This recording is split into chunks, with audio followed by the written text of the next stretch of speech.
प्रणाम।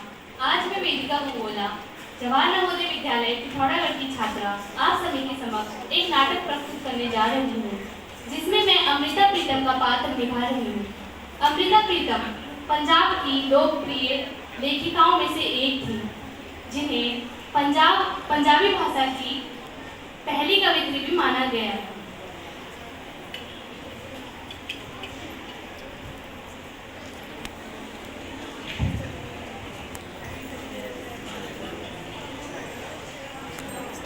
मुझे पल भर के लिए आसमान को मिलना था, पर बादलों की भीड़ में से कैसे गुजरूं। आज फिर से अपने अतीत को याद करने जा रही हूँ, उस अतीत को जिसे याद करके मुझे आज भी तकलीफ होती है। वो समय याद आ जाता है जब मैं लाचार थी, बेसहारा थी, अबला थी। मन में ना जाने क्यों सवालों की एक जंग सी छिड़ जाती है जब भी मैं अपना अतीत याद करती हूँ। और मेरे अतीत की शुरुआत होती है मेरे बचपन से।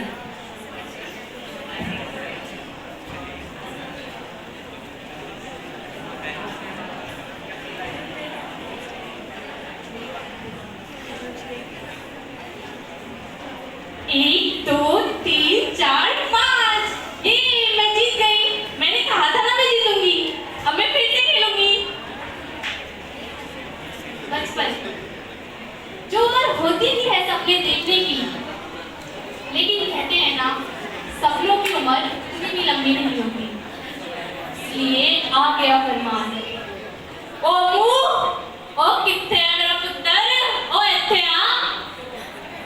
तुम्हें पूरा दिन की खेलती रहती है। ओ मेरा पुत्र, इत्थे इत्थे आ।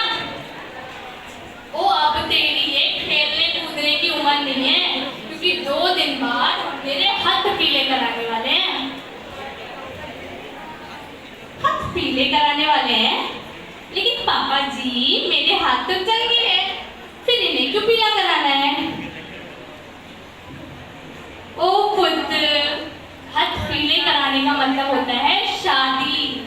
हम तेरी शादी कराने वाले हैं। और तो ये ज्यादा सवाल जवाब ना क्या कर अपने बापू से। तो अब तैयारी शुरू कर दे, क्योंकि ये तेरे बापू का आखिरी फैसला है।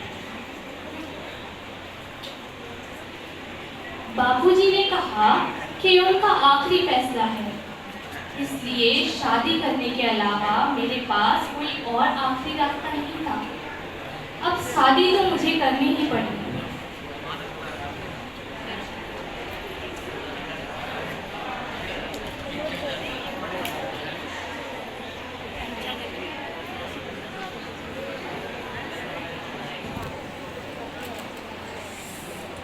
माँ, क्या आप लोगों के पास मेरी शादी के अलावा कोई और आखिरी रास्ता नहीं था, जो आपने मुझे जबरदस्ती विदा कर दिया? ओ ना ना पुत्र, ऐसे दिल छोटा नहीं करते। तेरी बेबे ने भी अपना पिंड छोड़ा, ससुराल आई, और हर लड़की के लिए ये सब करना जरूरी होता है पुत्र। तू ऐसे रोएगी धोएगी तो तेरी माँ को कितना बुरा लगेगा पुत्र। बस तू अपना ध्यान रखी, अपना ध्यान रखी। मेरी माँ के जवाब मेरी माँ की तरह ही भूले थे। उन्हें क्या पता था मेरी जिंदगी कौन सा नया मोड़ लेने वाली है। ओ अमृता, ओ कित्थे मर गई? ओ इस औरत से मैं दुखी हो गया। ओ मेरी सुबह की चाय है महारानी।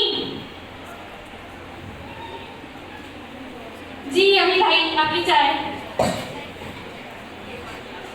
ये लीजिए आपकी चाय। ओ ऐथे ला तेरी चाय। फिट्टे मुंह तेरे, तेरी माँ ने तेनू चाय बनानी सिखाई? ओ दफा हो यहाँ से। एक दिन होता, 2 दिन होता तो सह लेती, लेकिन प्रीतम की 2 आदत ही बन गई मुझे रोज रोज मारने पीटने की। इसी से दुखी होकर मैं अपने माँ के घर चली गई, लेकिन माँ ने घर में ठहरने को मना कर दिया। जिन्होंने बचपन से पाला पोसा, अब वो भी मुझे नहीं रखना चाहते थे। इसीलिए उसी नर्क में वापस जाना पड़ा जहाँ से भाग कर आई थी।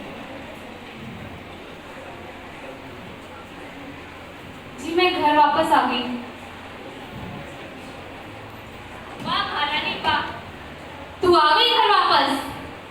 पिता आई सुकून के पल मायके में या सीख आई चाय कैसे बनती है।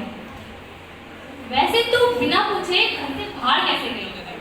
तू ऐसे नहीं मानने वाली, तुझे तो मैं अभी बताता हूँ।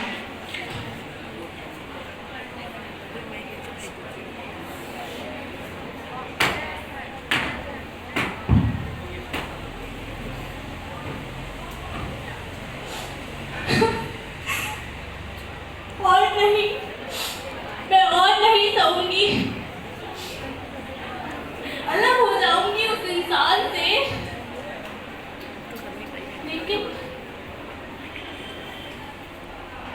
लेकिन जाऊंगी कहाँ? कौन देगा मेरा साथ? कौन थामेगा मेरा हाथ?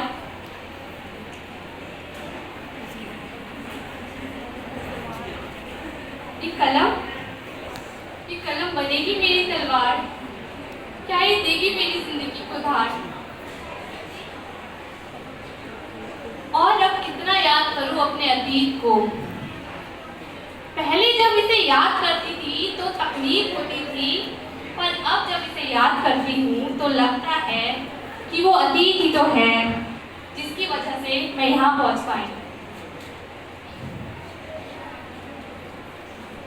मैं तेनू फिर मिलांगी, किथे की वे इस गल का पता नहीं, शायद तेरी मत्थे दी लकीर बनके तेनू तकदी रहांगी, मैं तेनू फिर मिलांगी। तेरी अमृता। Thank you.